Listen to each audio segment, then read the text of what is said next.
Bon, confiné? Le château est fermé, reconfiné, mais on continue à travailler. D'ailleurs, on est en train de planter un verger. Depuis le confinement, les jardiniers de Cheverny plantent des arbres fruitiers, plusieurs centaines, c'est la saison. Au rayon cerisier, Samy s'occupe d'un Montmorency. Il y a plusieurs variétés. Oui, il y a du bigarreau, il y a pas mal. Il y a du cœur de pigeon, il y a pas mal de variétés. On va planter dans de la bonne terre, dans un terreau et un mélange de terreau et terre végétale. Et on va arroser abondamment derrière. On va arroser, on va remplir la cuvette au moins 3 ou 4 fois et il y aura un engrais à mettre aussi derrière. Le projet, un jardin sucré pour le printemps, un verger à la française sur 1 hectare, tout en rondeur, un labyrinthe gourmand de 360 grands fruitiers rangés par espèces.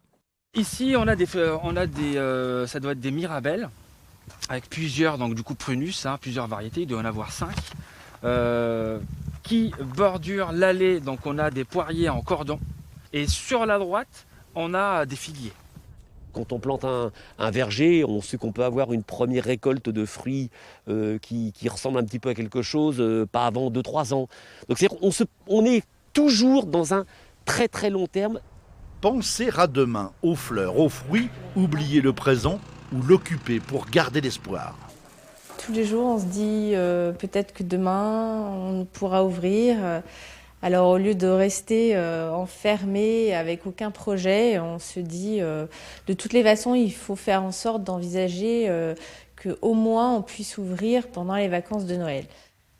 Isor, chérie, tu peux venir m'aider parce que là, j'y arrive pas. Installer les décors de Noël, la féerie donne déjà le moral.